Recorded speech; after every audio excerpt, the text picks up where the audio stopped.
வாழ்க வளமுடன். உலகெங்கும் இருக்கும் ஜோதிடம் டாக்ஸ் அன்பர்களுக்கு டாக்டர் டிவைன் தினேஷின் அன்பான வணக்கங்கள். குரு வாழ்க, குருவே துணை.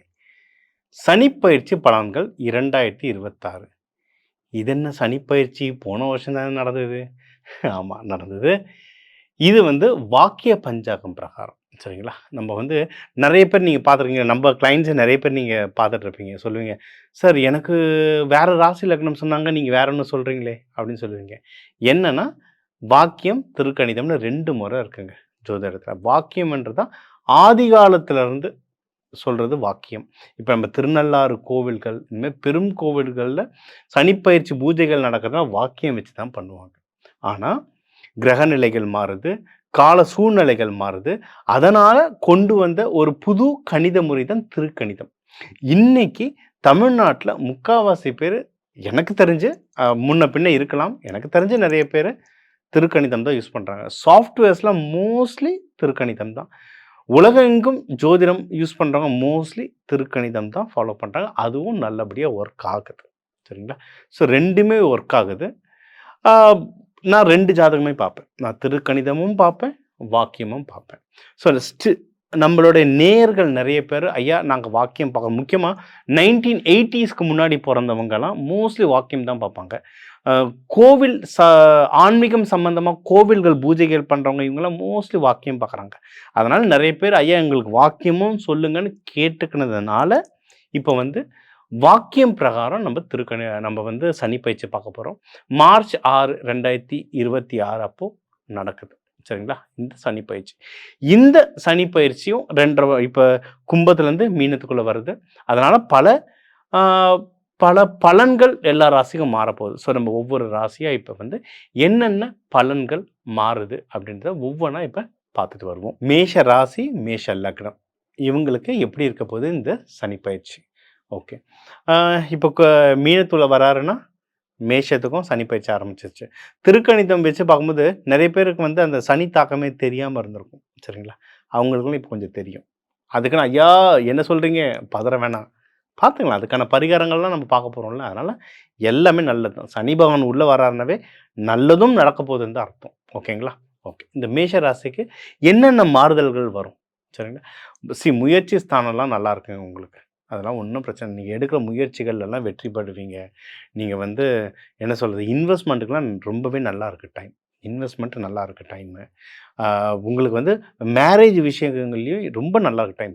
இப்போ நிறைய பேருக்கு இந்த 7.5 சனி காலத்தில் தான் மேரேஜ் அமையும், வீடு கட்டுறதுல அமையும். அதாவது வாழ்க்கையில் பர்மனண்ட்டான விஷயங்கள், வாழ்க்கையில் நிலையான விஷயங்கள். இப்போ வீடு மனை இதான் நிலையான விஷயங்கள். கல்யாணம் இதான் நிலையான விஷயங்கள். இந்த மாரி நிலையான விஷயங்கள்லாம் சனிப்பயிற்சியில் தான் நிறையவே நடக்கும். என் ஃப்ரெண்டுக்கெலாம் பார்த்தோன்னா சனிப்பயிற்சி தான் கல்யாணமும் நடந்துச்சு, வீடும் நடந்தது, எல்லா மேஜர் விஷயங்களும் நடந்தது. ஓகே, நல்லபடியாகவும் நடந்தது, நல்லாவும் இருக்கான். ஸோ எல்லா விஷயத்துலையும் நல்லது கெட்டது 2மே இருக்குது. 2த்தையும் தான் நம்ம இப்போ பார்க்க போகிறோம், ஓகேவா? ஸோ இன்வெஸ்ட்மெண்ட்டுக்கும் டைம் நல்லாயிருக்கு. நீங்கள் வீடு வாங்குறதுக்கு, வண்டி வாங்குறதுக்கு இந்த இன்வெஸ்ட்மெண்ட்டும் நல்லாயிருக்கு.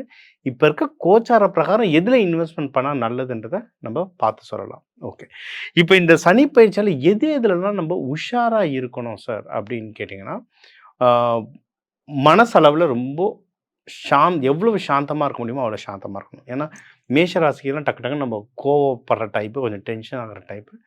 எவ்வளவு லேசாக மனசை வச்சுக்க முடியுமோ மனசை வச்சுக்கோங்க. அப்போ என்ன பண்ணணும், ஒன்று மெடிடேஷன் பண்ணலாம். ஐயா என்னால் மெடிடேஷனில் என்னால் ஒரு 5 நிமிஷத்துக்கு மேலே உட்கார முடியாது அப்படின்னா மந்திரங்கள் சாண்ட் பண்ணலாம், மந்திரங்கள் சொல்லிட்டு வரலாம். அதுவும் என்னால் பேச சொல்ல முடியாது, கோவில்கள் சுற்றி வரலாம், வலம் வாங்க. எல்லோரும் 3 தடவை போகிறாங்கன்னா நீங்கள் ஒரு 10 தடவை போங்க. வாரத்துக்கு ஒரு தடவை 108 தடவை சுற்ற முடியும், தாராளமாக சுற்றிட்டு வாங்க. அதாவது பெரிய கோயிலை நான் தஞ்சாவூர் பெரிய கோயிலை சுற்ற சொல்லலை, உள்ளே போய்ட்டு ஒரு உங்களுக்கு நம்ம இப்போ கடவுள்கள் சொல்லுவோம் அந்த சன்னிதானம் வரைக்கும் சுற்றிட்டு வாங்க.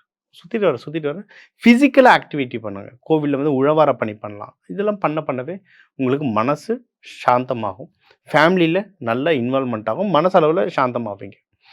உடல்நிலை பத்திரமா பார்த்துக்கணும், சரிங்களா? ஏன்னா சனி பகவானா டைரெக்டாக உங்கள் ஹெல்த்தை தான் பார்க்குறாரு.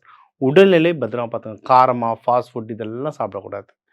இன்னொன்று, எதிரிகளில் பெருசாக வம்பு சண்டை இழுக்கக்கூடாது. ஏன்னா மேஷம் எங்கேயாவது சண்டைனா யார் அப்படின்னு டக்குன்னு குதிப்போம். அந்த அந்த அந்த இதுக்கே இடம் கிடையாது, சரிங்களா? எங்கே சண்டை நடந்தாலும் தேவையில்லாமல் இன்வால்வே ஆகாதீங்க. உங்களை கூப்பிடுவாங்க, கூப்பிட்டாலுமே தேவைன்னா மட்டும் போங்க, இல்லைன்னா அது உள்ள தொடாதீங்க.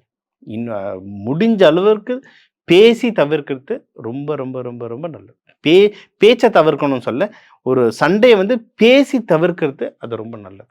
சண்டையில் இன்வால்வ் ஆகாமல் இருந்தீங்கன்னாவே உடம்பையும் அதாவது மெயினாக வாயை கட்டாமல் விஷயம் முடிஞ்சதுங்க. சாப்பிட்றதா இருந்தாலும் சரி, பேசுறதா இருந்தாலும் சரி, வாயை கட்டின விஷயம் முடிஞ்சது.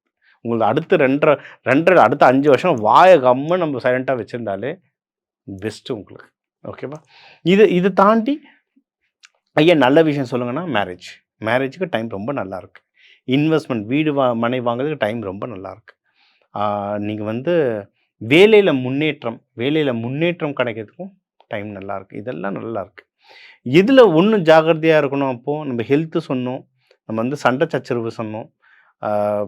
அடுத்து ஜாக்கிரதையாக இருக்க வேண்டிய விஷயங்கள் வந்து தூக்கம், ஹஸ்பண்ட் ஒய்ஃப்குள்ள நல்ல இல்லற வாழ்க்கை, தாம்பத்தியம், இதெல்லாம் வந்து ப்ராப்பராக ஹேண்டில் பண்ணணும். முக்கியமாக தூக்கம் ரொம்ப டிஸ்டர்ப் ஆகும். அதாவது பெட்ரூம் டிஸ்டர்ப் ஆகும். சரிங்களா? அதுக்கு வந்து தெய்வ வழிபாடுகள் அப்படின்னு சொன்னால், அதாவது நீங்கள் வந்து இப்போ தெய்வம் ஃபோட்டோவை நம்ம ஜென்ரலாக பெட்ரூமில் வைக்க வேண்டாம்னு சொல்லுவோம். ஒரு ஹாலில் வச்சுக்கோங்க. அதாவது நீங்கள் ரூமில் பொறுத்த முன்னாடி சாமியை பார்த்துட்டு போகிற மாதிரி இருக்கணும். தூங்கி எழுந்து வரும்போது சாமியை பார்த்துட்டு வர மாதிரி இருக்கணும். அதுவே உங்களுக்கு வந்து ரொம்ப சாந்தமாகும். ஓகேங்களா? இது அப்போது பெட்ரூமில் இஷ்யூஸ் வர்றது அந்த கலர்ஸ் மாற்றுங்க. ஏன்னா கலர்ஸ் ஹேஸ் ஃப்ரீக்வன்சின்னு சொல்லுவாங்க. நிறைய பேர் அழுக்கு தெரியக்கூடாதுன்னு சொல்லிட்டு கருப்பு கலரில் பெட்ஷீட்லாம் போட்டு வச்சுருப்போம், கம்பளி பெட்ஷீட்லாம். அப்படி போடவே கூடாது. லைட்டான கலர் இருந்தால் தான் உங்களுடைய மைண்டும் ரொம்ப லைட்டாக இருக்கும், தூக்கம் நல்லா வரும். அது ஒரு மறைமுகமாக சொல்கிற எல்லா விஷயமும் அப்போ தான் ஒரு ஸ்மூத்தாக போகும் பெட்ரூமில். லைட்டான கலர்ஸ் யூஸ் பண்ணுங்க. தெய்வ வழிபாடுனா முருகன் டிஃபால்ட் மேஷராசிக்கு. ஆனால் மெயின் என்னன்னா முருகனை வள்ளி தேவானையோடு சேர்த்து வழிபடுங்க. முருகன் வெறும் வேலை மட்டும் வச்சுட்டு நிற்கிற மாதிரி இல்லை. அதெல்லாம் பிஸ்னஸ் இடத்துக்கு செட் ஆகும். ராஜா அலங்காரத்தில் முருகன். வீட்டில் வச்சுருக்கீங்கன்னா வீட்டில் வந்து வள்ளி தேவானையோடு வழிபடுங்க. துர்க்கை அம்மன் சிவபெருமானோட வழிபடுங்க. லக்ஷ்மி நரசிம்மர், அம்மா லக்ஷ்மி தாயாரை மடியில் வச்சுட்டு உட்காந்துருப்பார். அதுமாதிரி லக்ஷ்மி தாயாரோடு வழிபடுங்க. செவ்வாய்க்கிழமைகளில் நீங்கள் வந்து நெய் தீபம் போட்டு வழிபடுறது ரொம்ப ரொம்ப நல்லது. நீங்கள் அன்னதானங்களும் நல்ல சுப நாட்களில் அன்னதானம் கொடுத்துட்டு வர்றதும் ரொம்ப நல்லது. இந்த சனி பகவான் தாக்கத்தை அது நல்லா குறைக்கும். சனிக்கிழமை நல்லெண்ணெய் தேய்ச்சி குளிங்க. நல்லெண்ணெய் தேய்ச்சி சனிக்கிழமை குடிங்க. முக்கியமாக நீங்கள் வந்து குளிகை நேரத்தில் காலைல 6 மணிக்கு வரணும்னு நினைக்கிறேன். குளிகை நேரத்தில் தேய்ச்சி குளிக்கிறது இன்னும் ரொம்ப சிறப்பாகும். வாக்கிய பஞ்சாங்கம் பிரகாரம் சனி பயிற்சி எப்படி இருக்குன்றதை நம்ம உங்கள் ராசிக்கு பார்த்தோம். Super sir. போன வருஷம் சனி பயிற்சின்னாங்க, இப்போ ஒரு சனி பயிற்சி, போன வருஷமே சனி பயிற்சி ஆயிடுச்சு. சரிங்களா? திருக்கணிதம் பிரகாரம். பட் வாக்கியம் பிரகாரம் கடைபிடிக்கிறவங்க நிறைய கோவில்கள், நிறைய பழைய மனுஷாளுங்க நிறைய பேர் வந்து ஒன்றும் நம்ம இதை ஃபாலோ பண்ணிகிட்ருக்கோம். சில பேருக்கு அது ஒர்க் ஆகுது. சில ஊர்கள் இருக்குது, அந்த ஊர்களில் இருக்கவங்களுக்குலாம் அது ரொம்ப நல்லா ஒர்க் ஆகும். அது ஜியோகிராஃபி, முண்டேன் அஸ்ட்ராலஜின்னுவாங்க. அதெல்லாம் வச்சு பார்க்கும்போது அதுவும் ஒர்க் ஆகுது. நம்மக்கிட்ட வர்றது வந்து நான் 2த்தையுமே வச்சுப்பேன். ஒரு ஃபோனில் வாக்கியம், ஒரு ஃபோனில் திருக்கணிதம் வச்சு கம்பேர் பண்ணி அவங்க சொல்கிற கேட்குற கேள்விகளை பொறுத்தே தெரிஞ்சிடும் அவங்களுக்கு எது ஒர்க் ஆகுதுன்னு. அதை வச்சு நம்ம சஜஷன் சொல்லலாம். ஸோ வேணும்னா அதுவும் கால் பண்ணலாம். ஒன்று என்னென்னா, சனிப்பயிற்சி நடக்குதுன்னு பயப்படக்கூடாது. அந்த மனுஷன் உள்ள லைஃப்பில் வந்தாலே நல்லது செய்ய போகிறாருன்னு அர்த்தம். நம்ம செஞ்ச தப்புக்கு பனிஷ்மெண்ட் தர்றார். சரிங்களா? அப்போ என்ன தெரியணும்னா அடுத்து தப்பு பண்ணக்கூடாதுன்னு தெரியணும். ஒன்று, அவர் போகும்போது கண்டிப்பாக நல்லது தான் செஞ்சுட்டு போவார். எந்த ராசி, எந்த லக்னக்காரங்களுக்கு என்ன பண்ணால், எந்த மாதிரி உணவு சாப்பிட்டா நல்லது, எந்த தெய்வம் வழிபட்டால் நல்லது, எந்த மாதிரி கலர் துணிகள் அணிஞ்சால் நல்லதுன்றதெல்லாம் என்னால் முடிஞ்ச அளவுக்கு இந்த சின்ன வீடியோவில் சொல்லியிருக்கேன். இதை தாண்டி உங்களுக்கு நிறைய கேள்விகள் இருந்தால் நம்ம வந்து நவகிரகமும் நவதானியமும்னு ஒரு பயிற்சியே எடுக்கிறோம். அந்த பயிற்சியை கலந்துக்கோங்க. இப்போ நிறைய பேர் சனி பயிற்சிக்குனே தனியாக கிளாஸ் கேட்குறாங்க. அதையும் எடுத்துக்கோங்க. இதெல்லாம் எடுத்து நீங்கள் வந்து அந்த தானியங்கள், அதுக்கான ட்ரெஸ்ஸு கலர், அதுக்கான அரோமா சொல்லுவோம். இதெல்லாம் கோவிலில் பண்ணுறது தாங்க. நான் ஒன்றும் புதுசாக கண்டுபிடிக்கல. கோவிலில் தூபம் போடுறோம், மணி அடிக்கிறோம், சங்கு ஊதுறோம், எல்லாத்துக்குமே அர்த்தம் இருக்குது. அந்த அர்த்தத்தை நம்ம மறந்துட்டோம். அதனால் மூட நம்பிக்கைன்னு சொல்லிட்டு இருக்காங்க. அது பின்னாடி அவ்வளோ சயின்ஸ் இருக்குது. சங்கு ஊதுனா அந்த இடத்துல வைப்ரேஷன் எப்படி இருக்குன்னு சயின்டிஃபிக்காக மெஷர் பண்ணிட்டு இருக்காங்க. மேலை நாடுகளில், நம்ம ஊரில் கூட பண்ணல, மேலை நாடுகளில் பண்ணிட்டு இருக்காங்க. சரிங்களா? அதனால் என்னால் முடிஞ்ச அளவுக்கு எவ்வளோ சயின்ஸ் இன்ஃபர்மேஷன் கலெக்ட் முடியுமோ ஸ்பிரிச்சுவலையும் சயின்ஸையும் கலந்து நான் முடிஞ்ச அளவுக்கு எல்லாருக்கும் சொல்லிட்டு இருக்கேன். உங்களுக்கு தேவைன்னா இன்னும் தாராளமாக எனக்கு கால் பண்ணலாம். கோவில்கள் மங்கள சனீஸ்வரர் கோவில் எங்கே இருக்குன்னு போய் பார்த்துட்டு வழிபடுங்க. ரொம்ப பவர்ஃபுல். சனீஸ்வரரையும் தாண்டி எனக்கு ரொம்ப பிடிச்ச சாமின்னா ஜேஷ்டா தேவி, சனீஸ்வரரோட அம்மா. அந்த அம்மா கிட்ட கேட்டது அப்படி நடக்கும். ட்ரை பண்ணுங்க. சனீஸ்வரருடைய புதல்வர்கள் மாந்தி, குளிகன், இவங்க 2 பேருமே அல்டிமேட். மாந்தீஸ்வரர் வீடியோ நம்ம இன்டர்வியூஸ் இதே சேனலில் இன்டர்வியூ இருக்குது. டாக்டர் டிவைன் தினேஷ் மாந்தீஸ்வரர்னு போடுங்க. நம்ம இன்டர்வியூஸ் வந்து அது அவ்வளோ நல்ல ரெஸ்பான்ஸ் இல்லை, லட்சக்கணக்கில் போச்சு ஃபேஸ்புக்கில் அந்த வீடியோஸ்லாம். மாந்தீஸ்வரர், குளிகன்லாம் என் வாழ்க்கையிலே மிராக்கிள் பண்ணியிருக்காங்க. அவங்கள வழிபடுங்க. சூப்பர். இதுவும் தாண்டினா இவங்க எல்லாருக்கும் குருமார்கள் யார் அப்படின்னா பைரவரும் காளியும். கால பைரவனும் காளியும் தான் சனீஸ்வரருக்கு வந்து குருமார்கள். இவங்க 2 பேரை வழிபடுங்க.